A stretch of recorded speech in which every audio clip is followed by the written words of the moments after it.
Good afternoon. A joyful welcome to our new students and an enthusiastic welcome back to our returning students. And I also want to extend a warm welcome to our distinguished alumna, Assistant Secretary of the U.S. Treasury, Alexia Latortue, Provost Caroline Janko, Executive Vice President Mike Howard, all of the Fletcher Board of Advisors who are here, our Fletcher staff and Fletcher faculty and special guests. We're so glad to have all of you here today. Welcome. Today we gather here to kick off the new academic year. But before I begin, I want to say I am sincerely honored to be serving as your dean ad interim at such a pivotal moment in this school.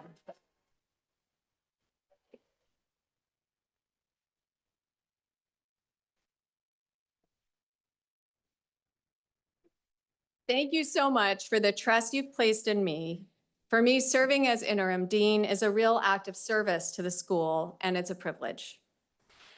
I want to begin by putting into context where we are as the school and my ambitions for Fletcher's future by talking a little bit about Fletcher's history.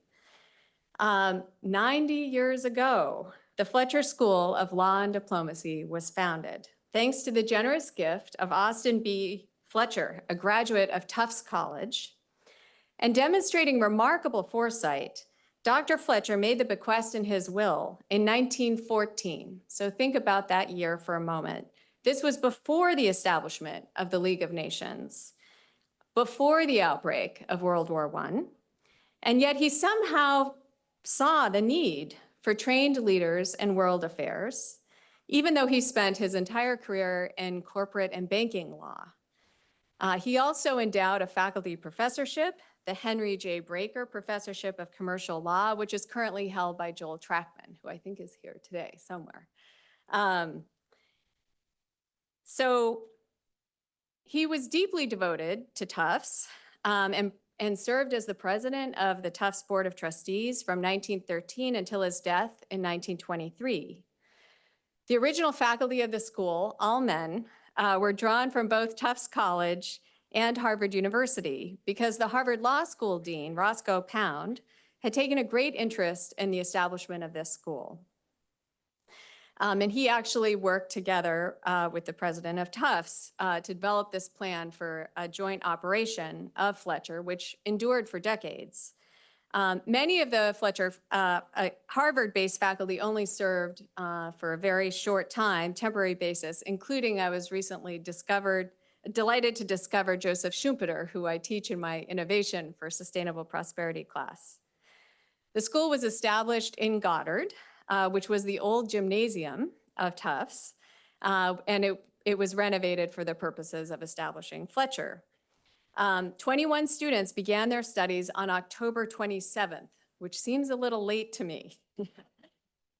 We will celebrate this original commencement date on Fletcher Day this year on October 27th with a round-the-world 24-hour celebration of Fletcher together with all of our alumni clubs. And we'll kick off the celebration right here in ASEAN in the morning with the former U.S. Ambassador to China, Winston Lord, a Fletcher alum, and the current U.S. Ambassador to China, Nick Burns, to talk about U.S.-China relations then and now. And I invite you all to come back for this celebration. From the start, the curriculum at Fletcher was envisioned to be interdisciplinary in nature. We never had departments at this school. It encompassed history, economics, law, and political science. And our roots in diplomacy and international law are deep and remain strong.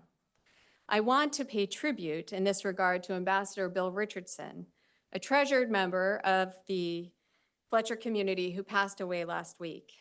One note I received from his classmate and former Fletcher board member, Hans Benedict, recalled how when they were working together as staffers on the Senate Foreign Relations Committee after graduating from Fletcher, Bill drafted the legislative requirement for the State Department to produce an annual human rights report, which still has impact today. He was a diplomat of rare skill, able to negotiate in some of the toughest circumstances imaginable. And he later specialized, kind of at the end of his career, after serving as a congressman, governor, U.S. ambassador to the UN, and U.S. Energy Secretary in securing the release of hostages. As Hans noted, a lot of people owe their freedom to Bill. Over the decades, we have collaborated with many distinguished practitioners and scholars in these fields. Think of Tommy Koh, Ambassador at Large for Singapore, who was president of the Third UN Conference on the Law of the Sea, as well as Singapore's ambassador to both the United States and the United Nations, and who participated in Ambassador Leonard Unger's conferences on ASEAN right here in this room. We have remained relevant to our ability, because of our ability to mirror changes in the world through growth and to address new challenges that have emerged. For example, the post-war growth in foreign direct investment, international trade, and multinational corporations made the establishment of our Masters of International Business and Master of Global Business Administration programs prescient decisions. Today, a third of our graduates go on to work in the private sector, and we're the only APSIA school with a business degree embedded within the school. We recently reformed this curriculum, adding a STEM track and emphasizing the environment, social, and governance dimensions of international business. And we're so proud to welcome the entering class of this reformed degree program today.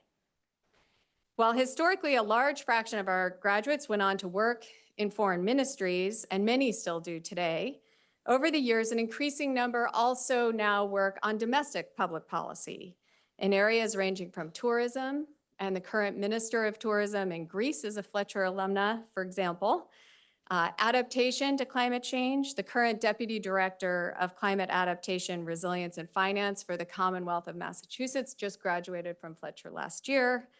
To innovation policy, the former director of the Sunshot program for the US Department of Energy, which is widely credited for helping to bring down the cost of solar energy, is a Fletcher graduate. And a third of our graduating students today work in intergovernmental and non-governmental organizations like the World Bank, UNDP, International Finance Corporation, and of course, the United Nations. Our fields of study have also changed over the years, including the establishment of our environment and development field of study, close to my own heart. Later, our gender and intersectional analysis field of study, and most recently, the establishment of our technology and international affairs field. It's Fletcher's impressive and prolific history of producing amazing people that drives my very optimistic outlook at this pivotal time in our history. We'll be celebrating Fletcher's 90th anniversary all year long, and each event will focus on a different field of study at the school, its faculty, current students, and alumni, and reflecting our international outlook, these celebrations will take place around the world. I just finished my second month as Dean ad interim, and I want to share my initial impressions of the state of the school from this new vantage point that I sit in. While Fletcher has recently been through a challenging period, we have a wonderful leadership team in place. In July, I was thrilled to welcome back to Fletcher Maribel Blanco, our Executive Associate Dean.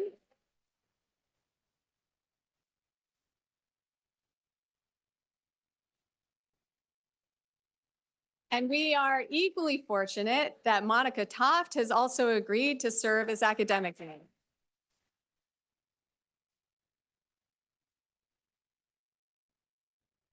Looking around the room, I want to thank so many individual staff members for the work they did to step up during these transitions.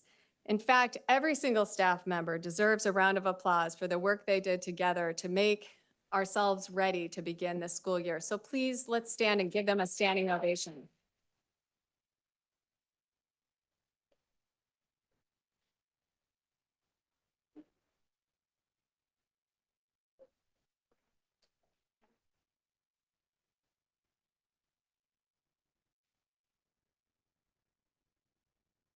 We really couldn't have done this without them.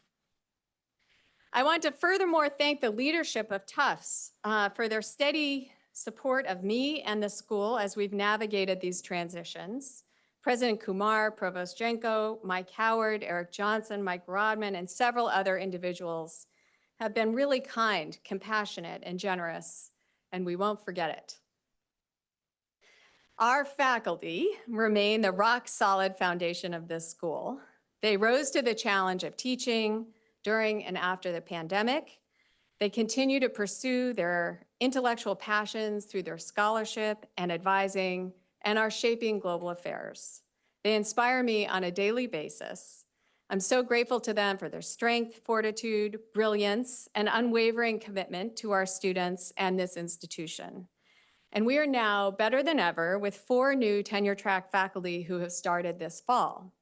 So I want to welcome Aram Her, who focuses on democratization in East Asia, and who I'm delighted to report just won the APSA Robert A. Dahl Award for her book, Narratives of Civic Duty. Welcome, Aram. Where are you? I know you're here. There she is.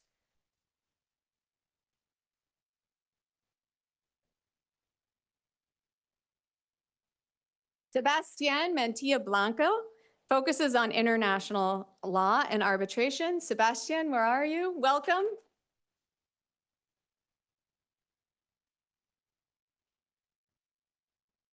Malik Jagnani, who focuses on environmental economics, health, and development. Malik, welcome. And to Malik, it's a welcome back because he did his master's in economics at Tufts. So we're so glad you're here. And David Logan, who focuses on technology and security and is also an expert on China. David, welcome.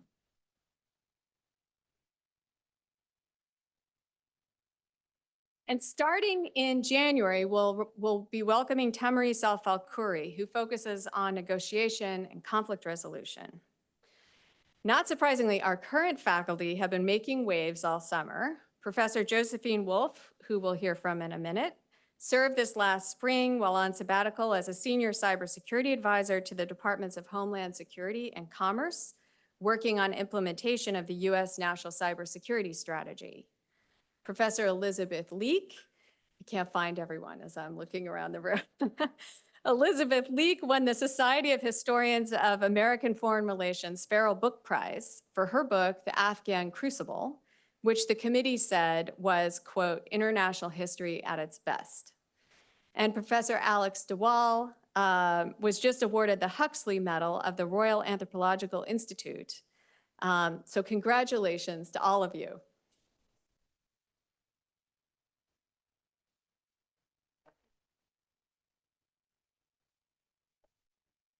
I'm happy to say that our faculty's scholarship and research pipeline is exceptional. The faculty applied for 50 grants last year, and we were awarded more than $7 million in new grants. Some exciting new sponsors for us at the school include NASA, the US Department of Agriculture, Manifest Cyber, and SIF. And these grants not only support the bottom line of the school, but they, more importantly, create research assistantships and opportunities for all of you students. They allow for the organization of conferences and seminars at the school that we all benefit from, and they contribute to Tufts' R1 ranking as a top research university. As you may have noticed, our facilities around the school are at long last getting some upgrades. All of the audiovisual technology in the school was replaced over the summer, and I want to thank Cindy Rubino and our partners in TTS for getting this done. And let me also pause to congratulate Cindy on her new role as Director of Student Affairs.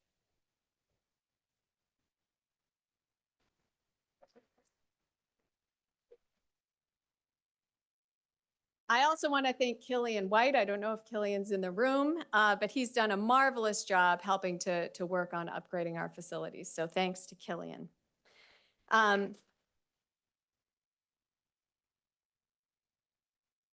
Our executive education program, led by Hillary Price, is really substantially adding to Fletcher's portfolio. And I'm happy to report that last week we hosted the top 50 leaders of the Asian Development Bank here at the school for a brilliantly collaborative program on how the Asian Development Bank can transform itself into a climate bank. And I worked especially closely with Elnor Ibrahim, who's here right there on this program. So it was a wonderful experience. And over the next year, we'll be bringing, and you will see senior leaders from ministries of foreign affairs, development banks and corporations coming through the school, and we'll be working to create opportunities for you to interact with these people. I turn now to Fletcher's future. Fletcher students, you are the future the world needs now more than ever. You are why the faculty, the staff, the board of advisors work so hard to strengthen the school. In our interconnected world, we are witnessing a convergence of crises that demand our immediate attention and collaborative effort. From the looming specter of climate change, which threatens the very fabric of our planet, to the persistent inequalities that divide our societies, we can no longer afford to be passive observers. Instead, we must be catalysts for change, hope, and a more sustainable future. The world needs Fletcher to rise to these challenges. And importantly, what ties our accomplished alumni together is not just attending Fletcher, and I can say this as an alum. Surely we love our time here, making lifelong friends, diving into the vast pool of knowledge about global affairs that exists here at the school, and inspiring each other to make a difference. But from the very first step that you all will take, walking out of our doors when you graduate, you will energetically work to apply the tools that you acquire here, your knowledge, your strong work ethic, to address the complex challenges of today. I say this to you because for all the students sitting in this room, Fletcher is your opportunity. Each of you is capable of important feats, and every second you have here at the school counts. You are investing in yourselves by coming here to Fletcher, and we at Fletcher are going to invest in you. Over the next year, all of us have our work cut out for us, but I hope you will join me as we stand on the shoulders of giants in our history and summon the courage and strength to tackle the world's problems together. Thank you.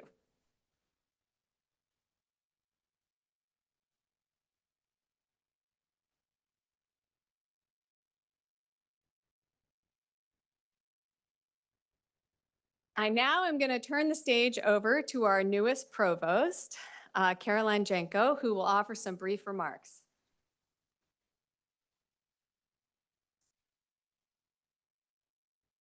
Thanks, Kelly. I am here on behalf of senior leadership of the university, President Kumar, Executive Vice President Mike Howard, who is here with us, and all of us on the academic side of the house to say welcome. I want to say a special welcome to students, faculty, staff, and alumni, the same kind of thread that Kelly focused on, because all of you are critical to not only the Fletcher community, but also to the Tufts community. And that's what I'd really like to focus with you today. I'd like some folks to stand if possible. First, I'd like the new students to stand if they can. Are there new students in here? Yes, there are. Woo!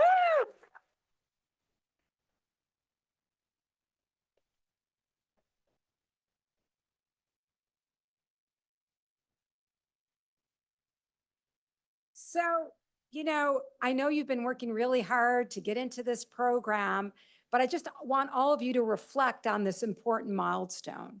This is really an important accomplishment. This is a new journey for you to begin in your career.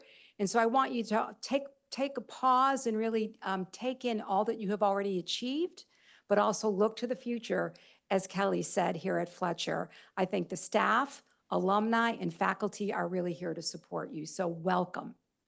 So the returning students, can you stand for me? Oh, good, there's a couple, yes.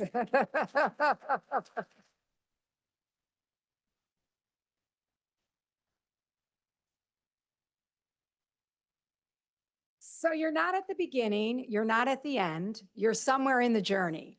And I encourage all of you to just enjoy the journey. The journey is really what life is all about and what your learning experience here at Fletcher and at Tufts is all about. So really don't worry about deadlines and where you're going next. I'm very serious. Really enjoy the moment. You need to enjoy the moment of time that you're in right here. Enjoy your colleagues. Be there to mentor new students. We're thrilled that you're here to help the new students. And also remember, all the students who are here, you're critical to the career development of the faculty, the staff, and the senior leadership. We learn every day from all of you as much as you learn from us. The next group I'd like to acknowledge is the staff, and I know Kelly has talked a lot about the staff. So if you can please stand for a moment. Again.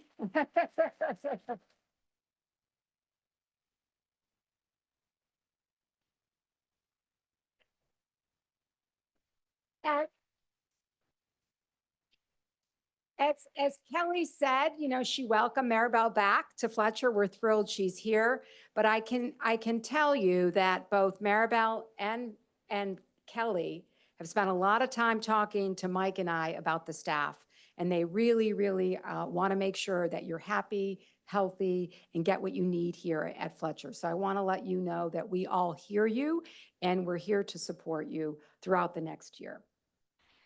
So the last but not least group is the alumni. I know there are a number of alumni in the room. If you can please stand for me.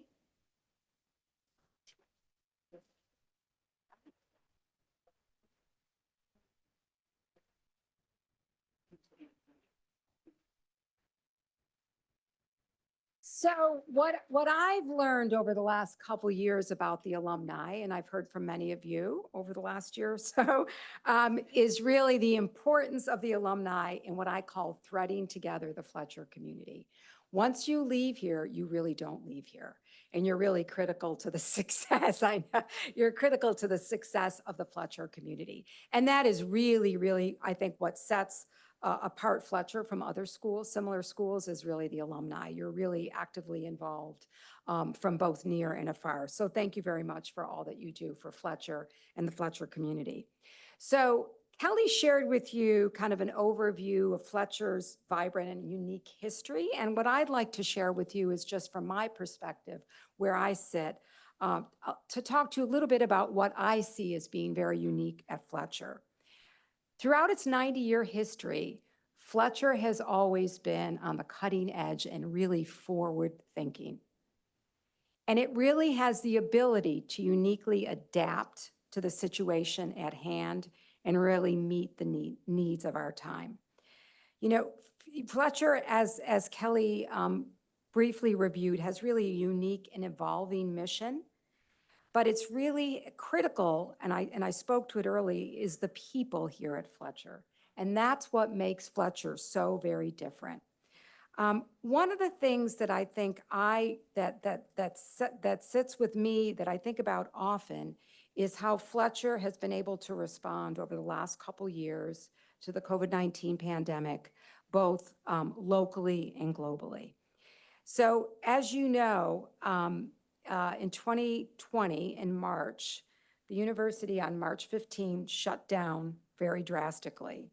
And those of us on senior leadership were really scrambling from an operational standpoint to understand what we could do. And it was the Fletcher Fellows who volunteered to work with the president's senior team to help us get through that process. I personally learned so much from those Fletcher faculty. They not only helped us get through that time and keep the university up and running. We are a complex organization. In addition to the Fletcher School, we have 7 other schools.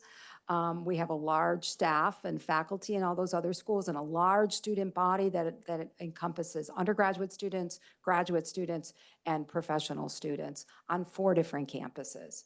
So a pretty complex university. And so I just have to say that we learned so much. Not only do they help us continue to operate the university, but we learned so much from them in that process. And so I want to thank the Fletcher Fellows, who are not here with us, but really helped us during that time.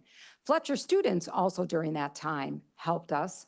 They were intimately involved in repairing over 6,000 N95 masks that were given to Tufts Medical Center. As you can imagine, at the time, the hospitals were scrambling for supplies, and it was the Tufts or Fletcher students who really helped us out. The other thing that happened right before the pandemic, as many of you may recall, is when the Taliban overthrew the Afghan government in August of 2021. And really, it was the Fletcher School community that mobilized Tufts alum and faculty to help evacuate Afghan alumni and their families to bring them to safety. That was really critical, and Tufts University is so proud of all the work that the Fletcher community did to help out in a time of need. And so that's what Fletcher is all about. And I know many of you often think about Fletcher in the context of Fletcher, but I also want you to think about Fletcher in the context of the university and all that you contribute to the university. So with that, I want to turn it back over to Kelly, but I just want to say a few words about Kelly stepping in the interim role. We had a lot of one-on-one meetings to convince her to do this. She thought long, well, maybe not so long about this. She didn't have hard. She thought hard. She was traveling all over the world when we were negotiating with her to take on this role. And I think the biggest thing she was worried about was her research. Kelly has a very, very impressive research portfolio, and Kelly and I had actually interacted quite a bit when I was the Vice Provost of Research at Tufts.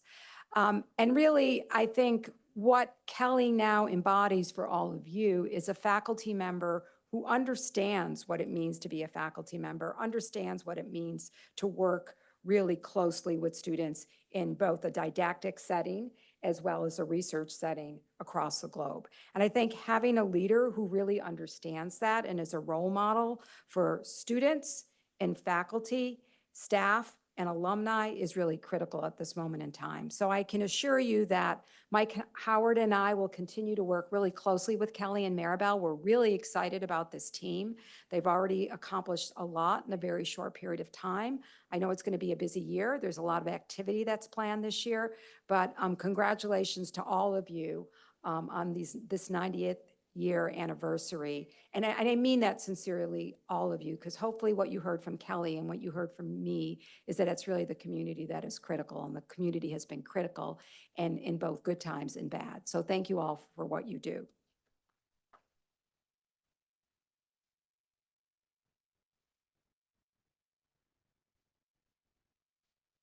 Thank you so much, Provost Jenko. Now on to the awards. The first award is the Alfred P. Rubin Prize.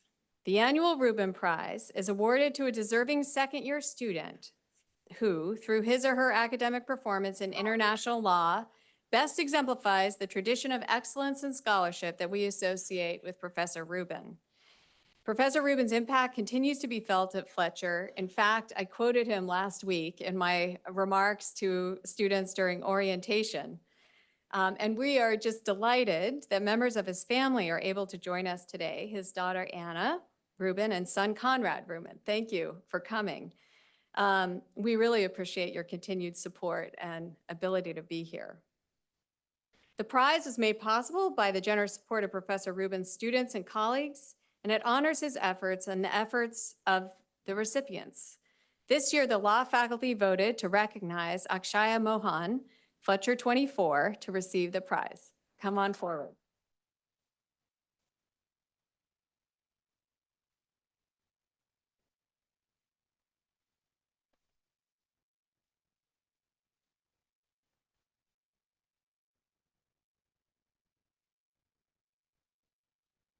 You all started clapping, so I'm going to just tell you about her now. She's a second-year MALD student looking to specialize in global governance, international law, and conflict resolution. Before coming to Fletcher, she graduated with an honors degree in law and international relations in the UK. She's actively involved in human rights advocacy and has dedicated her efforts to pro bono clinics in the United States, where she has represented inmates on death row. And these experiences have shaped her commitment to using her knowledge and expertise in international law to advocate for the rights of disadvantaged populations across the world. We're very proud of you.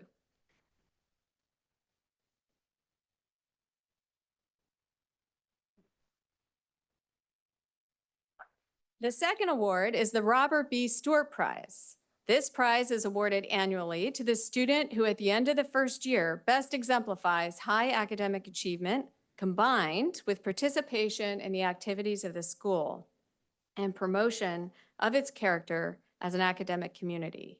And this year, we're proud to announce the award jointly to Lean Hayek and Madeline Matthias.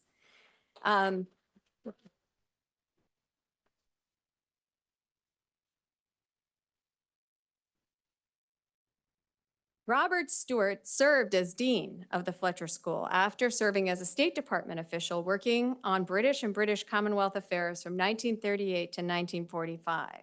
He attended the San Francisco Conference on the United Nations in 1945 before becoming Dean, and he served as Dean until 1964, at which time he became a member of the faculty. The Stewart Prize personifies not only academic achievement, but as I said, active engagement in the community and the fabric of the school. Let me say a word about both of the students. Lean Hayek is a second-year MALD student interested in the intersection of technology and innovation and sustainable development. With an interdisciplinary engineering background and focused on renewable energy, Lean has worked as a development advisor in the renewable and ICT sectors, focusing on market reform, technical capacity building for vulnerable youth and refugees, and promoting private-public partnerships. And at Fletcher, she's conducted research on the connections between refugees and the green transition and has been an inaugural research fellow at the MasterCard Policy Center for the Digital Economy. She served on student council and as cultural events coordinator at the Ferris Center.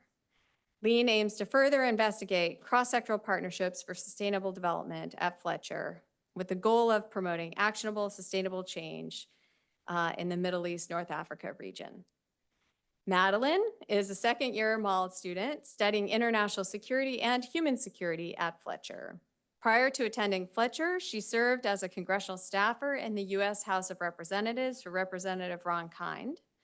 Her portfolio included foreign affairs, defense, and national security policy. And from 2019 to 2020, she served as a Peace Corps volunteer in Cambodia, where she taught English as a second language in an isolated village along the border with Thailand. She received her BA in political science and French and history from Marquette University. And over the past summer, she served at U.S. Indo-PACOM in Hawaii on the South Asia Policy and Plans Desk on issues related to India. And after graduating this May, Madeline hopes to pursue a career in intelligence. Congratulations to both of you. Please come forward.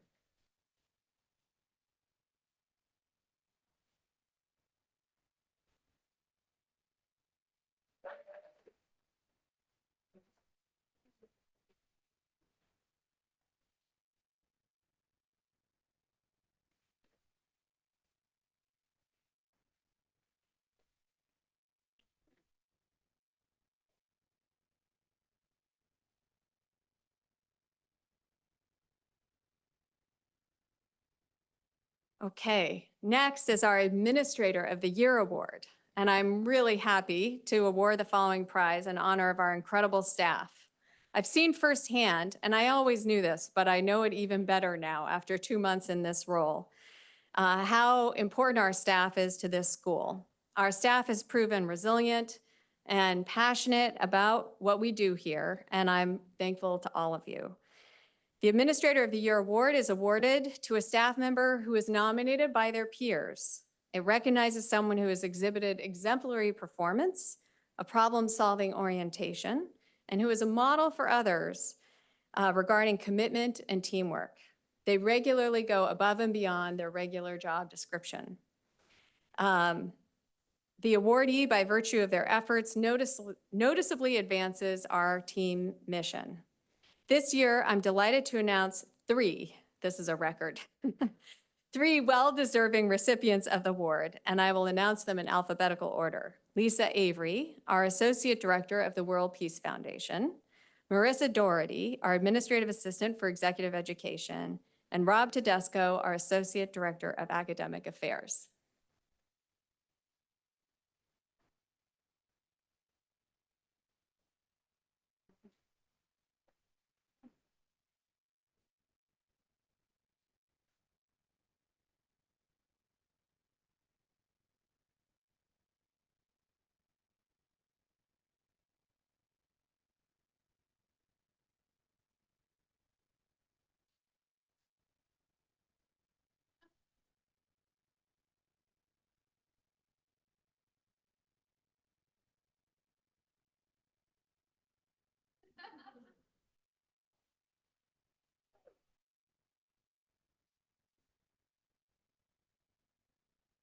I want to say a brief word about each of them. Lisa has been with the World Peace Foundation at Fletcher since 2011. And she was previously employed at Good Earth Teas in Santa Cruz, California. She graduated from Framingham State and has a master's degree in nonprofit management from Northeastern. And she also, interestingly, serves on the board of the Medford Farmers Market, which I love. Marissa Doherty is the administrative assistant, as I mentioned, in executive education. And she works both on our executive education programs and supporting our Global Master of Arts degree program. And she previously served as executive assistant in the dean's office from 2018 to 2022, and has been a valuable member of the Fletcher community since 2015. When she first joined Fletcher. And before coming to Fletcher, Marissa worked for Thomson Reuters Business, is a graduate of Providence College and Suffolk University Law School. John Robb, as we all know him, Tedesco, works in the Office of Academic Affairs as Associate Director, and he's responsible for supporting the academic dean in all matters of academic affairs, whether faculty appointments, contracts, committee assignments, leave policies. He works closely not only with the academic dean, but also supports the EAD and the dean. And Rob has stood out for all of us as being someone who's really helped us address systems and improving like the systems that underpin all the work that we do here at the school. So congratulations to all three of you.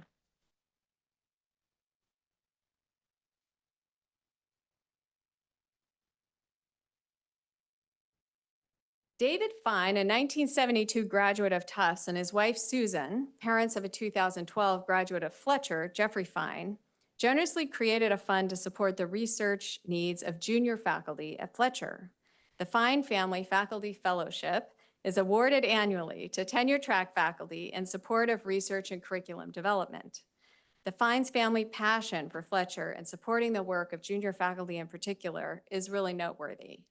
I'm delighted to announce this year's recipient of the award, Melissa McCracken, the William R. Muma Assistant Professor of International Environmental.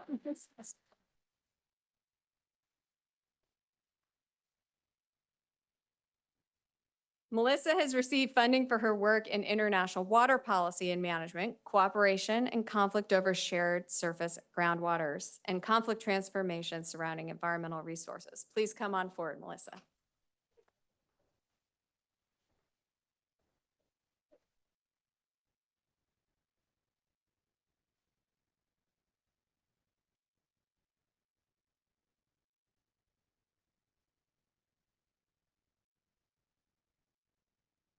And now I'm going to turn the floor over to Academic Dean Monica Toft, who will present the next award.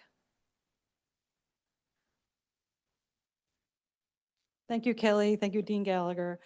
So I have the delightful opportunity here to present the Faculty Research Award.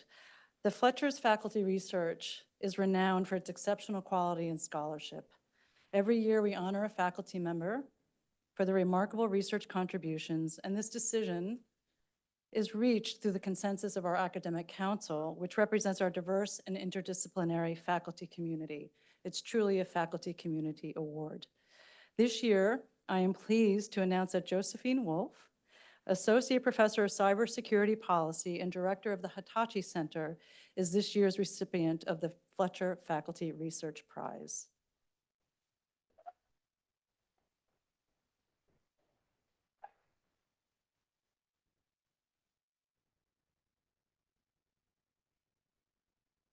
Professor Wolf's research on cybersecurity has been recognized globally and has provided critical insights into how governments should think about issues related to the digital sphere, including governance, insurance, workforce development, the economics of information security, and cybersecurity incidents.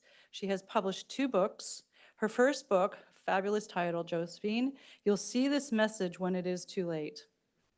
The Legal and Economic Aftermath of Cybersecurity Breaches, which was published by MIT Press in 2018. Her second book, Cyber Insurance Policy, not as clever,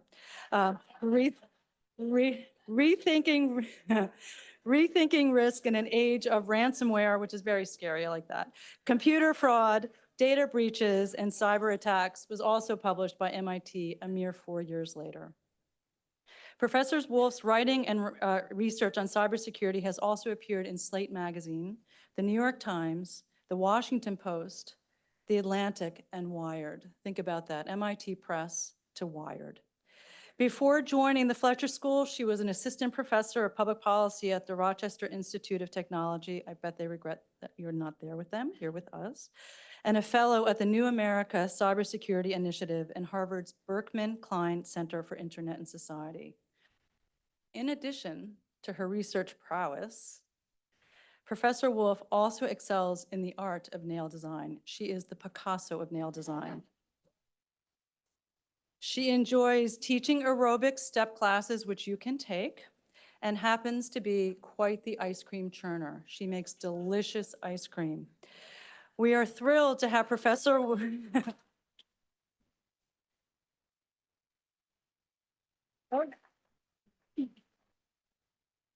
We are thrilled to have Professor Wolf share her insights, and I think now you have to share your ice cream, into her research and the remarkable journey that has led her to receive this award today. On behalf of the faculty, Josephine, congratulations, Professor Wolf, on receiving this year's Faculty Research Award.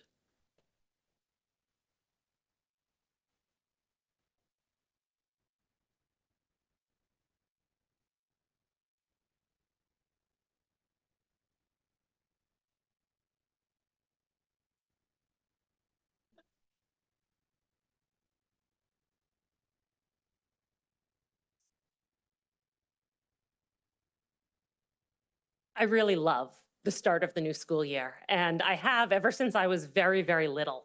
And I would make my parents take me for my birthday, which is in August, to go school supply shopping so I could buy a new notebook for the new school year. And I was thinking about talking to all of you today and getting in the right headspace. So I went and got out the notebook I kept my first year of graduate school.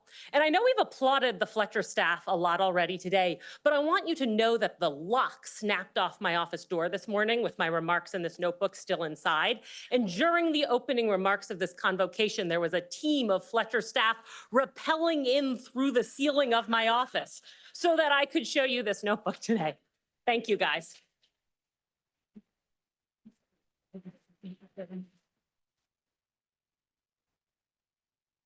So I was going back through this notebook and thinking about being a starting graduate student, and I found the notes I took from the very first meeting I had with my doctoral advisor. And he's a very brilliant, very patient, very thoughtful man, all traits that I did not then and do not now share. And so I came into his office at the beginning of my first year of graduate school, and I said to him, what should I be doing? What research should I be working on? Tell me what to do. And he said, read deeply and think about things and follow a lot of paths. And most of them will be dead ends and you'll find your way. And I wrote down one quote verbatim in quotation marks in this notebook that he said to me at that meeting.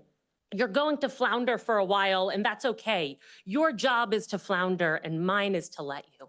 And then underneath that, I drew a little bullet, and I wrote, his job seems way better than mine. And it's true, as it turns out, being a professor is pretty great, though perhaps not always for the reasons our students think. My very first semester at Fletcher in fall of 2019, I went to a colleague's book talk downstairs in Ginn Library, and there were some refreshments afterwards, so I took a cookie and left and walked home for the weekend. And the next week, a student came up to me in the hall very excited, said, Professor, I saw you on Friday leaving the library. I don't want to say hi, I don't want to disrupt you because you just seemed so happy. You were eating a cookie, you were walking out of the library, living your best life. Being a professor is pretty great, but being a graduate student is also really fun. And one of the things that makes it really fun is for a lot of us, myself included, it's the first opportunity to take on really ambitious research projects, the kinds of projects that last for years. When I was a graduate student, and still now, I was really interested in cybersecurity incidents and what happens when organizations' computer networks get breached and how they respond, what kind of defenses they should have in place, how we should do a better job protecting against those types of intrusions. In order to do that kind of research, you need data on actual cybersecurity incidents. So I spent a lot of time in graduate school going around to different organizations and saying to them, please, would you share all of your security logs with me? To which they very correctly said, absolutely not. And finally, a few universities took pity on me and gave me access to their security logs for the past decade or so. All of these communications between the IT help desk and students and faculty and staff about accounts being compromised and computers being hacked. It was the perfect research project for me because the thing I love more than anything in the whole world is reading other people's email.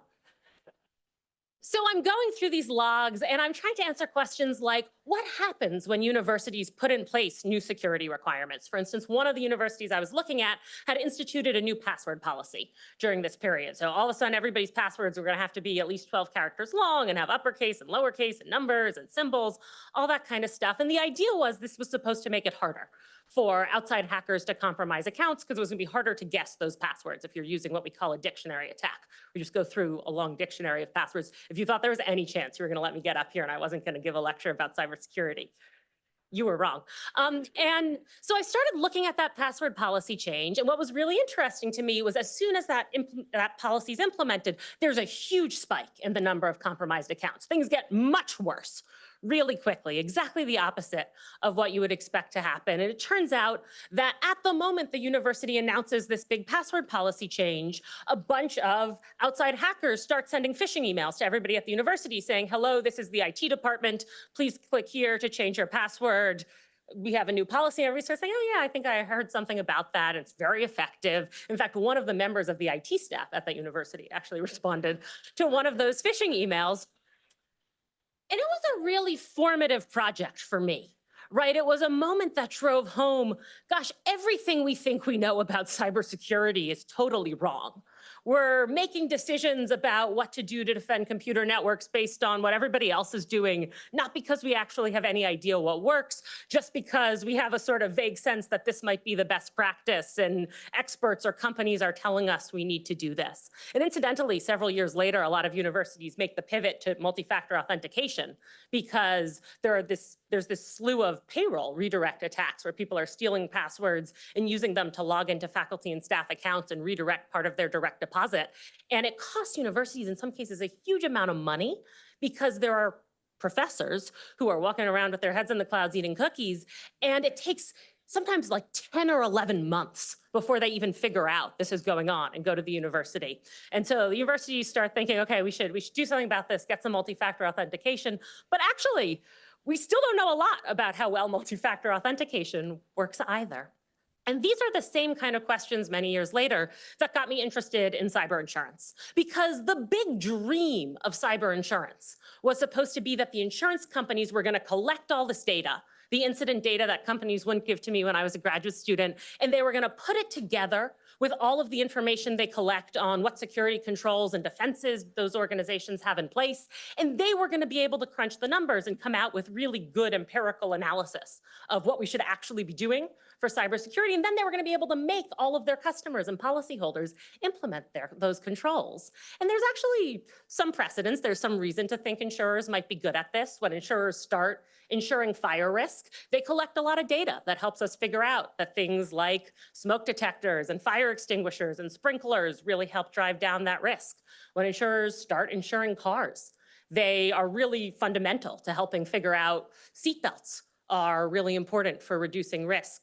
Airbags make a big difference. In fact, one of the big rallying cries of cyber insurance 10 years ago was seatbelts for computers, which is an image I've always really loved. And when I published the book on cyber insurance that Monica doesn't like the title of, one of my ideas for the cover was to have a computer strapped into a car seat. But the press thought it would be confusing and people would think the book was about robot babies. And in any event, this never happens for cybersecurity. The insurers don't, or at least so far have not, successfully collected that data and figured out what we should be doing and what actually works. And the project that I thought was going to be about the triumph of empirical assessment of cybersecurity controls actually turned out to be a project about the failure of that vision and why we can't manage and measure cyber risks in the same ways that we do things like fires and car crashes. And this is perhaps a little bit a recurring theme of my research, that I go into problems thinking I'm going to solve them and come out with a research product that's basically along the lines of, this problem is so much worse and so much more entrenched and so much harder to solve than we ever thought for all of these reasons. So it was that spirit of tremendous optimism and can-do attitude that I brought to the government earlier this year until about 3 weeks ago. And there, of course, they want you to come up with solutions. They don't just want you to lecture them on how hard the problems are. But the problems are really hard. So for instance, one of the things I was working on there is the question of when should the government help pay for massive cyber attacks? And again, there's some historical precedents there. We're coming up on Monday on the 22nd anniversary of September 11th. After the September 11th attacks, Congress passes a new law called the Terrorism Risk Insurance Act so that the government can help property and casualty insurers pay for all the damages that are done. And for many years, many insurance carriers have been clamoring for something similar around cyber to help pay for really catastrophic cyber attacks. But it's hard to know exactly how you do that, which cyber attacks the government should help pay for, how you do that in a way that doesn't disincentivize the insurers and the companies from trying to improve their cybersecurity if they know the government is just going to come in and bail them out. And I am, let's say, one of like 3 people in the world who has probably thought and read and written the most about this issue. I actually asked a friend if I could say that or if it would sound arrogant. And he said, Josephine, it couldn't possibly sound impressive to claim to be one of the world's leading experts on cyber insurance. But the point is I've thought about this a lot. And when I was actually working with the government in a position to try to do something about this, and they said to me, what should we do? I was really unsure. And in academia, when somebody asks you a question that you can't or don't want to answer, usually we do something along the lines of saying, thank you so much for that question. And then you answer a different question entirely. And in this case, the real answer was something along the lines of, we need to study this more. We need more information. We need to do more research, which incidentally, I think was an answer that completely confirmed all of the worst fears of everybody I was working with in the government about what it would be like to bring in a professor for 8 months to help out. So it's good to be back.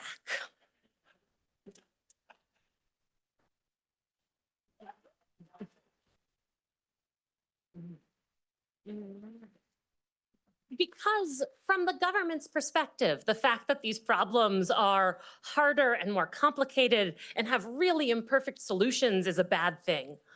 But here, that's part of what makes them interesting and fun and worth working on. So what advice can I offer you? Keep a notebook. Write down the occasional quote. Eat the occasional library cookie. Don't answer any emails from the IT staff. Tackle the hard problems and don't be surprised or frustrated if after years of study, when you are one of the 3 people in the whole world who has thought longest and hardest about a topic so obscure that your friends and family mock it openly to your face.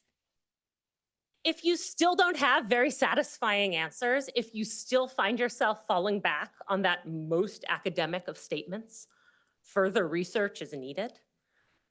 It certainly is. That's why we're here.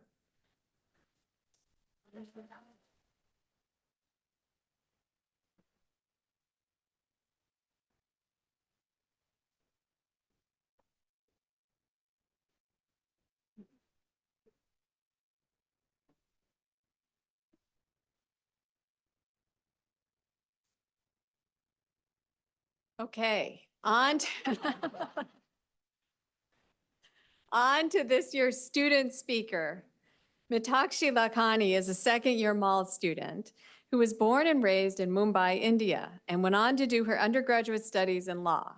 She came to Fletcher having practiced international commercial arbitration and litigation. And at Fletcher, she's a research analyst at the Digital Planet. She's president of Fletcher's Consulting Club, teaching assistant for Dean Chakravarty's strategic management class, and student organizer for the Building Bridges Conference this fall. and she spent her summer working with the Rockefeller Foundation in their New Frontier Innovation team. Please welcome Metakshi.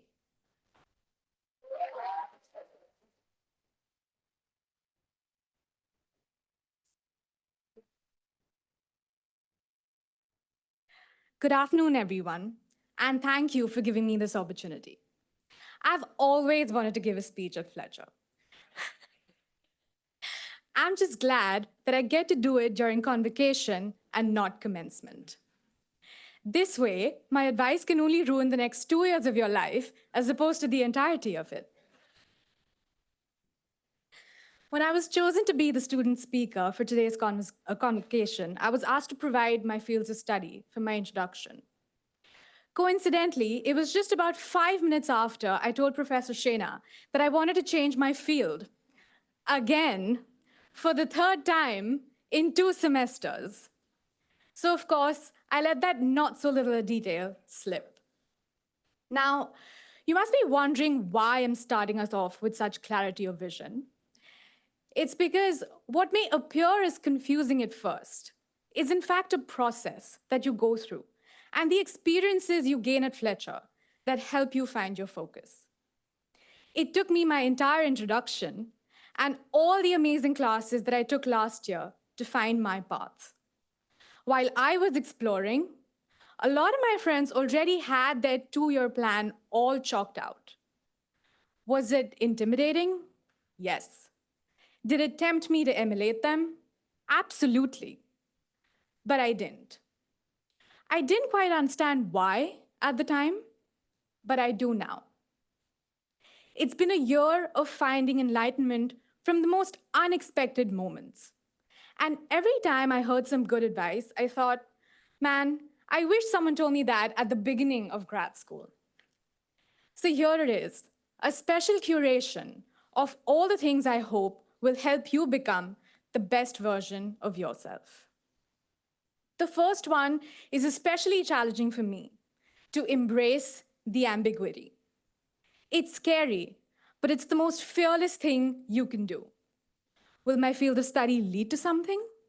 Will my internship turn to a job? What does my future look like? Embrace the ambiguity. 2, you've invested a significant amount of money to be here. So participate in classes and schedule office hours with professors, even if it means bombarding them with your questions. I promise you, answering your questions is their second favorite hobby.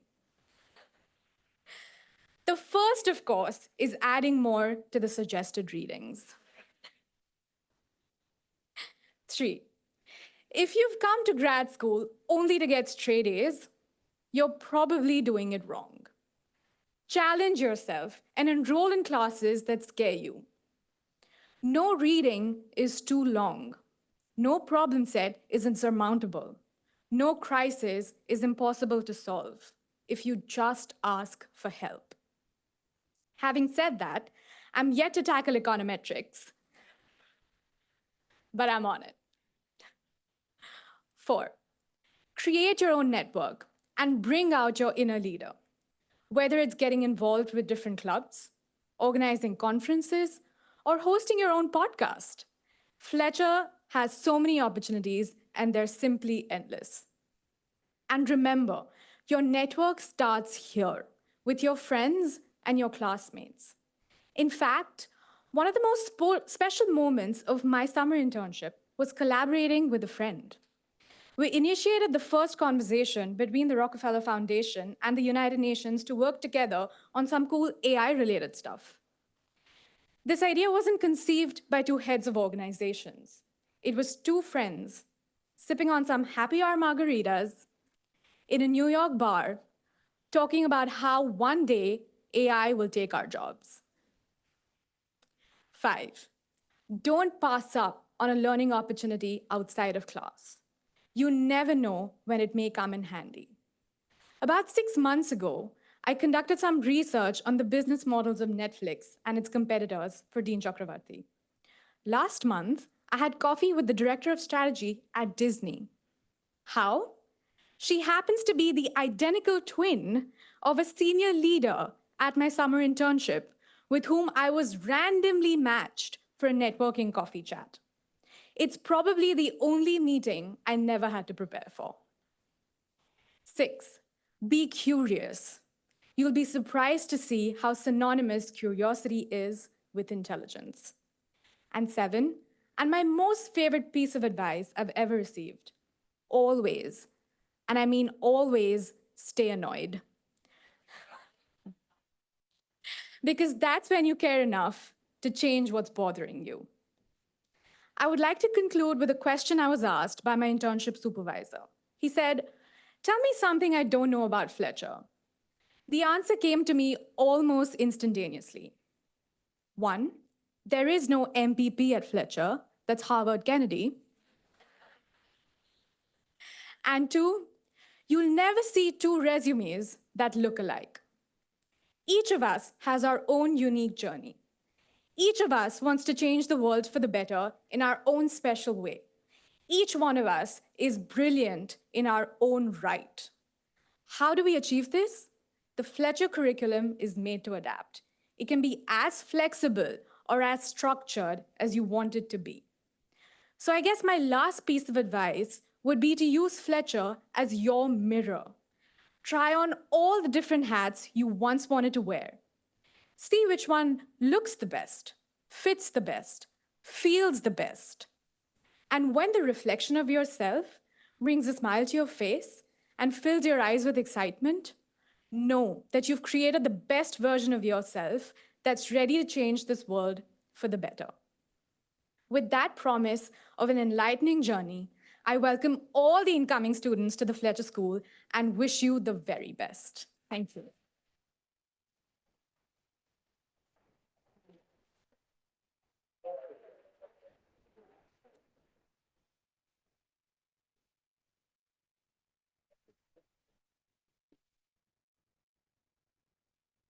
Thank you so much. That was wonderful. So finally, on a day like today, with a new academic year beginning and the campus buzzing with activity, I'm reminded what an honor it is to call myself a member of this community. It's also an honor to present this award to another inspirational member of this remarkable community. The Class of 1947 Memorial Award was established by the Class of 47 on its golden anniversary to honor a Fletcher graduate whose career has advanced in notable ways the Fletcher School's founding ideals and purposes. This year's recipient is an esteemed alumna of the Fletcher School, Alexia Latortue, Class of 1997. I'm sorry to say I just missed being her classmate, as I entered Fletcher 1 year after she graduated, but she was a classmate of Professor Akers. And I am just delighted to welcome Alexia as our special guest today. She brings more than 20 years of experience in international development finance and currently serves as the Assistant Secretary of International Trade and Development for the United States Department of the Treasury, a role for which she was nominated by President Biden in 2021. In her current work, Alexia oversees an astonishing range of issues, ranging from international trade and investment, international development policy, climate change, and sustainable infrastructure. Prior to her work at Treasury, she served as the Deputy Chief Executive Officer of the Millennium Challenge Corporation, a bilateral U.S. foreign aid agency, where her work included overseeing the agency's operations to deliver on strategic and programmatic priorities, as well as leading the MCC team. Her contributions to development finance are substantial.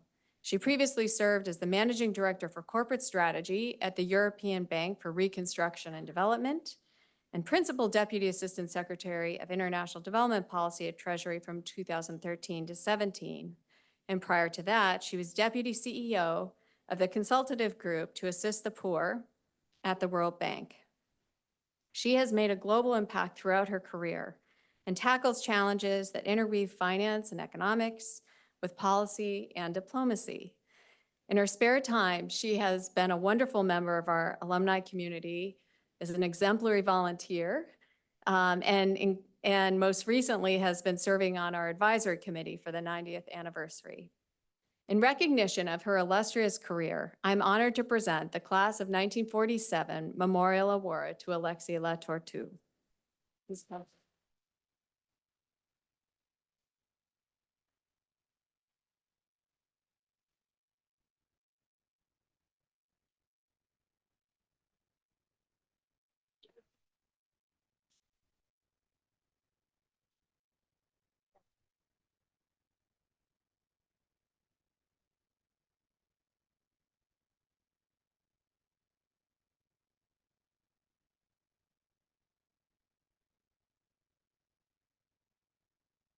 Thank you.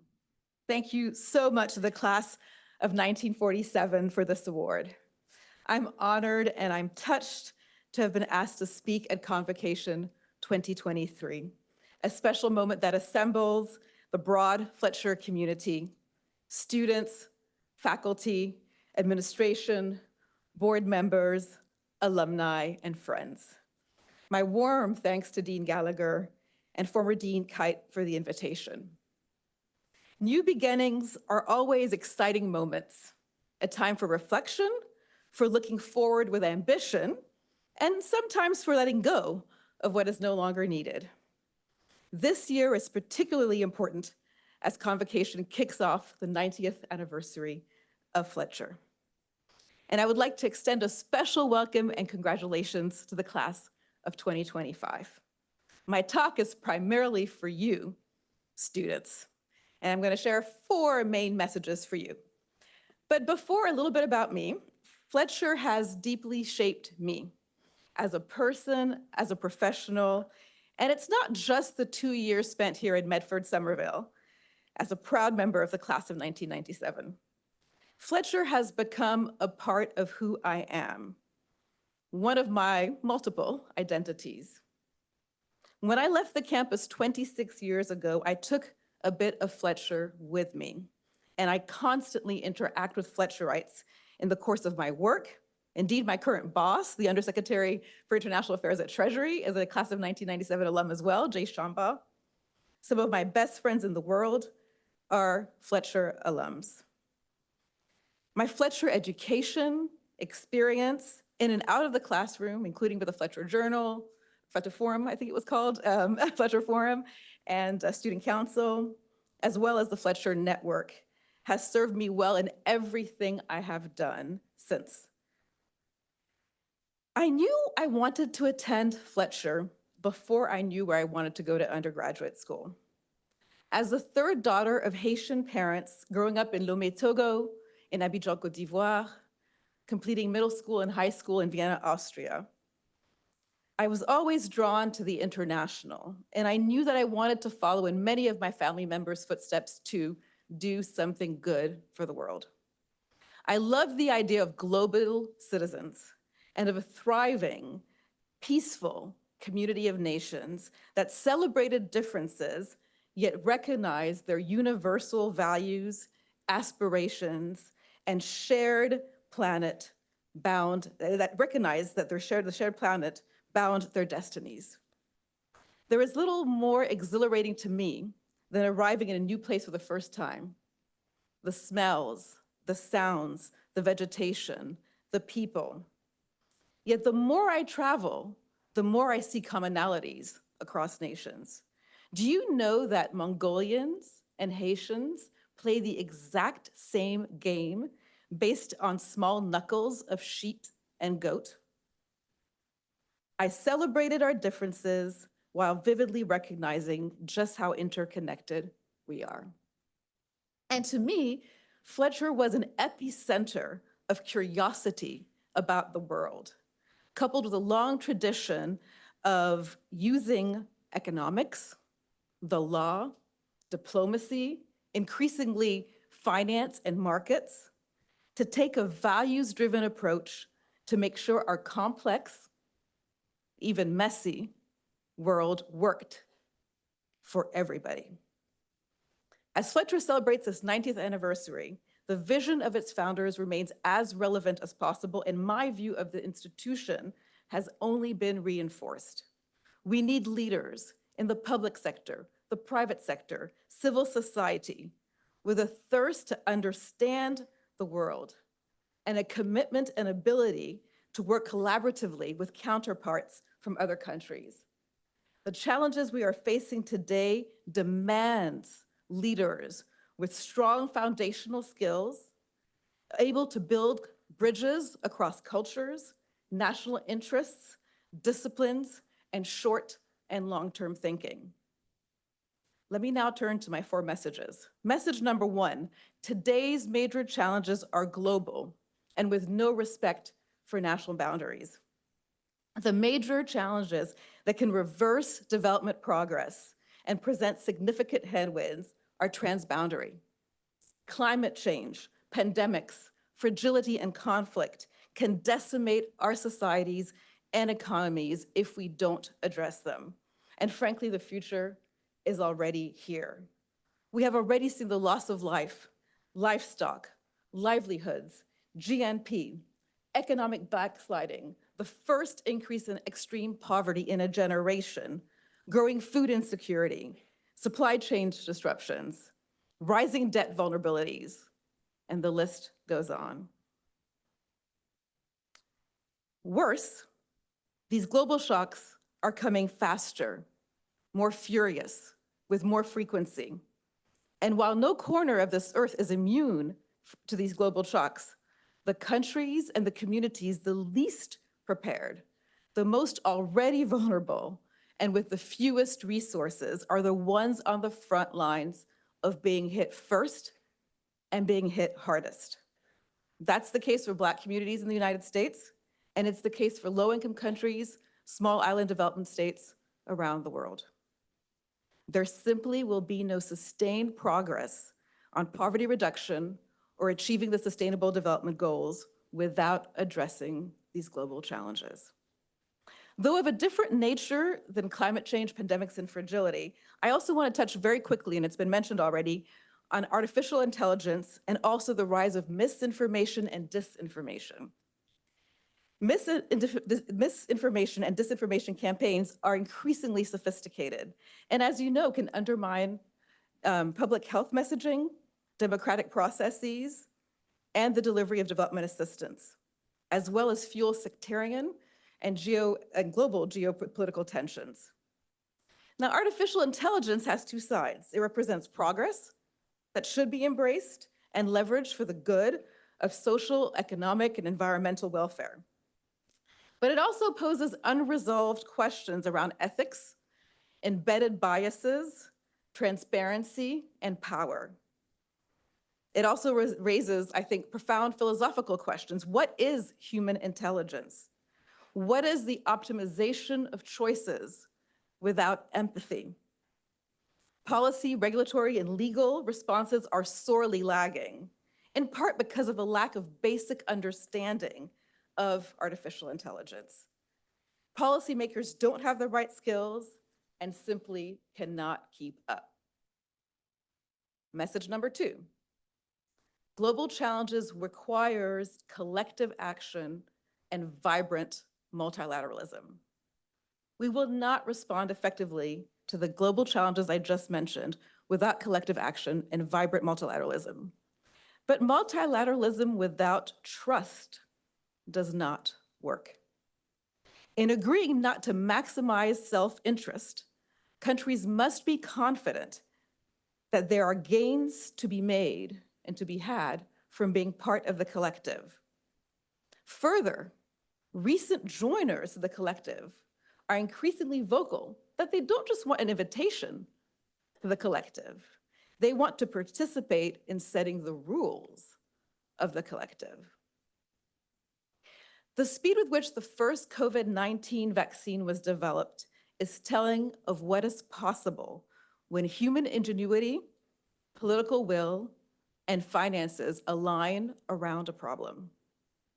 However, the initial unequal distribution of vaccines revealed the worst of human instincts. A senior African policymaker shared with me that for the first time in his life, he had to ask himself, do they, advanced countries, think African lives are less valuable than ours?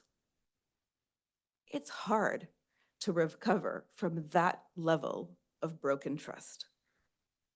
As you know, the vaccine situation did change quickly. Many countries, including the United States, eventually donated significant doses of vaccines, and COVAX eventually worked. And while many countries subsequently were grateful, the early response is etched in their minds. And that's why we're seeing, for example, a burst of interest from African countries to develop vaccine manufacturing right on the African continent. Further, while emerging market leaders that I engage with understand their history well, and they know why a principled and strong stance with the people and government of Ukraine is vital, they don't understand why wars or protracted conflicts in their corner of the world does not generate the same outrage and resources. So those of us who believe in multilateralism have our work cut out for us. Fragmentation is a threat, as is the rise of autocracies, splintered geopolitical tensions, as well as inward-looking nationalistic impulses. Emerging markets are now organizing in ways I've never seen before, insisting on being heard and having their needs and priorities taken into account. That's exciting. Makes my job harder sometimes, but it's very exciting. We will have seen 3 successive emerging market G20 presidencies. Last year was Indonesia, this year is India, next year is Brazil. And the G20 is set to grant membership to the African Union during the G20 leaders meeting happening right now in New Delhi. Prime Minister Motley of Barbados has worked with the Deputy Secretary General of the United Nations, Amina Mohammed, to launch the Bridgetown Initiative, a set of requests of the international financial architecture that has galvanized much attention. I landed in Boston yesterday from Nairobi, where President Ruto of Kenya and the African Union organized the first ever African Climate Summit. President Ruto wants African leaders to speak with one voice and to bring a unified message into the key political moments of the year, the SDG Summit, the World Bank IMF annual meetings, and COP. His message is the following. Yes, Africa is not responsible for most of the emissions. Yes, African countries are often hit the most. And Africa can be part of the solution with its abundant natural resources, solar, wind, critical minerals, the Congo River Basin, and the young entrepreneurial spirit of the continent. President Ruto does not want to be a victim, and he is insisting on being at the table as well. Under Secretary Yellen's leadership, the Treasury Department has a strong ethos of engaging with and listening to partner countries. And all parts of the building is committed to bring to bear all of our tools to be good and reliable partners to emerging markets and developing countries, leveraging the multilateral development banks, the International Monetary Fund, our work on debt, and on promoting macroeconomic stability. I spend a significant amount of time trying to develop and nurture coalitions, including to support Secretary Yellen's call to evolve the multilateral development banks to bring 21st century solutions to 21st century challenges. We want the MDBs to reform in 4 areas: their missions and visions, their incentive structures, their operational models, and their financing capacity, to be able to fully integrate climate change, pandemics, and fragility responses across all that they do. Message 3, leadership matters tremendously. I believe there's an insufficient focus on leadership, even in academic settings and certainly in the workplace.